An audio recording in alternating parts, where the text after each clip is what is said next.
O agro é bolsonarista, mas não é bobo. Os empresários do setor podem mudar de ideia, se for conveniente para eles, né? A campanha do Lula sabe disso e destacou um emissário para cortejar, para chavecar o agro.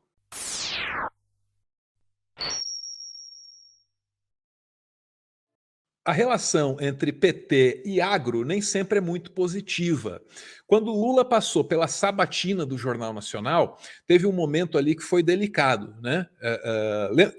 Tenta lembrar disso? Renata Vasconcelos dizendo: ah, não, o agro e o meio ambiente caminham juntos. Aí o Lula tenta dizer que nem sempre, etc e tal, e fica ali um constrangimento, né? O setor não gostou disso, o videozinho correu o grupo do Zap lá da galera que tem o dinheiro do agronegócio, e o resultado é que o Lula foi para o Canal Rural dar uma entrevista se explicando, para tentar amenizar a situação. O nosso canal é um canal que referência hoje no agronegócio, né? Aí também, pô, se o Canal Rural não for referência no agronegócio, fudeu, né? A gente não poderia começar essa entrevista citando uma das últimas sabatinas que o senhor participou, se referindo ao agro como um setor fascista e direitista. O senhor se arrepende dessa declaração? O que o senhor quis dizer em relação a essa declaração?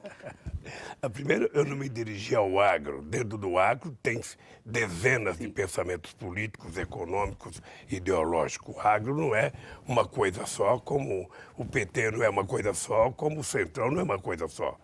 Você tem gente mais democrática, você tem gente mais à esquerda, você tem gente mais de centro, mais à direita, você tem gente ultradireita, você tem gente com comportamento fascista e você tem gente altamente com comportamento democrático. Eu mesmo fui presidente 8 anos, eu não sou uma pessoa que está fazendo uma coisa pela primeira vez. Eu tive muita relação com o agronegócio, sabe, com a soja, com a cana, com o milho, sabe, com os criadores de gado, ou seja, e eu sempre tive uma relação muito civilizada, muito produtiva. E eu acho que, ultimamente, é que você tem visto determinado comportamento muito mais de pessoas falando com ódio, falando nervosa, falando... Sabe? E não é por causa do comportamento do PT na economia agrícola, não. Porque se tem uma coisa que o PT fez bem, foi tratar bem do agronegócio, desde o meu governo ao governo da presidenta Dilma. Então, é o seguinte, tem gente que tem discurso fascista e tem gente que tem discurso altamente democrático. Mas está longe da generalização. Tem empresário que quer desmatar de qualquer jeito, tem empresário que sabe a responsabilidade, sabe, de não tentar produzir uma agricultura de baixo carbono. Tem gente que tem, sabe, vocação de negócio de verdade. Então, conversar com os empresários, conversar com todo o setor, eu sempre vou conversar, porque eu acredito que é conversando que você consegue encontrar a solução para os problemas. Então, só para deixar claro, então, está longe da generalização. É lógico que mas jamais eu não consigo generalizar nada, porque eu acho que tem diferença mesmo dentro das famílias. Então tá bom, tá aí o Lula falando com o Canal Rural, né, para tentar amenizar a situação dele aí com o agronegócio. Agora, vamos pro Estadão, para ver que informação a gente tira do Estadão. Vocês estão vendo aí, ó? Lula faz ofensiva na agroindústria em busca de apoio no campo. Olha lá, ó, esses grupos empresariais vêm em Geraldo Alckmin, candidato a vice, grupos empresariais, grupos do agro, né? Vem no Alckmin, o candidato a vice, um porto seguro. Ainda assim, a entrada para o PT no segmento é muito difícil. Após os primeiros contatos na semana passada, propostas foram enviadas ao comitê de Lula e a expectativa dos empresários é a de que sejam iniciadas conversas. Então tá aí. A gente tem o Lula falando com o Jornal Nacional e dando uma declaração lá que o agro não gostou muito. Aí o Lula vai no Canal Rural, se explica. Daqui a pouco a gente ouve pelo Estadão que o Lula está destacando o Alckmin para chavecar o agro. No dia seguinte, o que acontece? O Alckmin está na TV falando com o agro. Olha lá, ó. Quero fazer um alerta importante para o nosso agronegócio. Em menos de um ano, a União Europeia apresentou e aprovou no Parlamento Europeu, com imensa maioria, um projeto de lei que proíbe a importação de produtos agrícolas ligados ao desmatamento ou desrespeito aos direitos humanos. Este é o principal legado de Bolsonaro para o agronegócio brasileiro: dar motivos para que medidas de natureza protecionista possam prejudicar nossas exportações e nossa pujante produção agropecuária. Sentiu a argumentação aí? Sentiu a argumentação? Não é que você não pode desmatar para não destruir o mundo. Você não pode desmatar para não dar argumento para os caras não comprarem teus produtos. Para o agro deve ser mais convincente, né? O atual presidente fez seu papel ao desmantelar e desautorizar o IBAMA e ICMBio em suas funções e promover a ilegalidade na região em seus discursos. Quem invade e desmata são grileiros de terra, que esperam poder vendê-las com anistias futuras. Isso é muito verdade, né? O IBAMA foi completamente desmontado, né?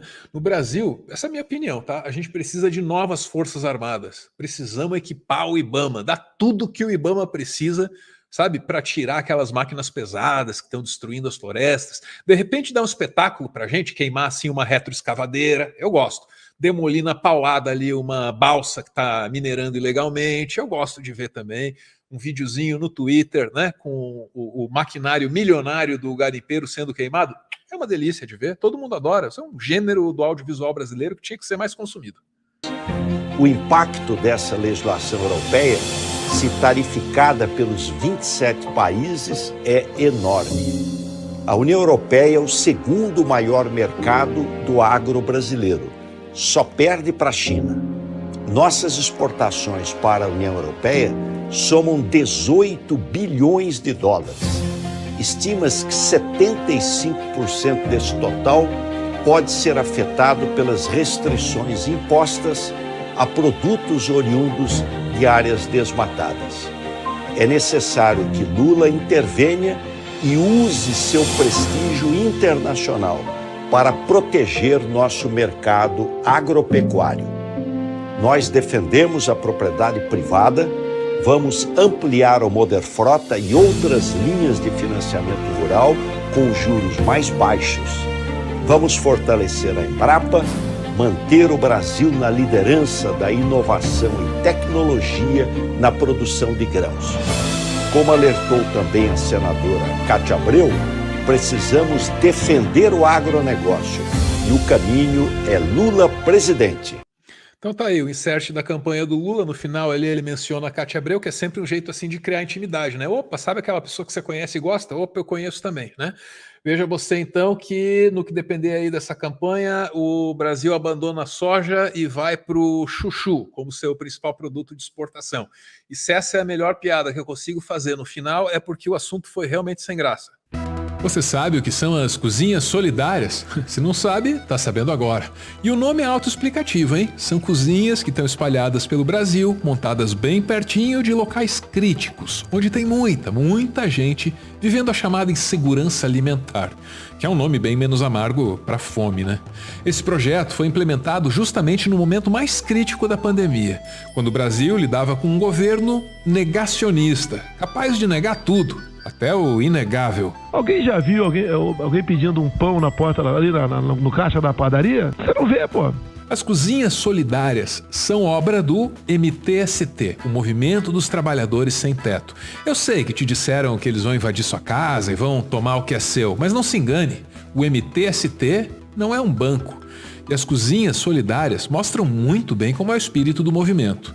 Um movimento formado por gente que se une para se ajudar, por gente que entende que trabalhando em conjunto aumenta as suas chances de sobreviver e de ir além da mera sobrevivência, transformando o mundo ao redor. A gente veio, almoçou, achamos boa comida e se oferecemos para pegar e ajudar, lavar a louça, cortar coisa. Deu para entender como funciona, né? Todo mundo pode ter um papel nessa iniciativa. E você também pode ser um elo nessa corrente de solidariedade.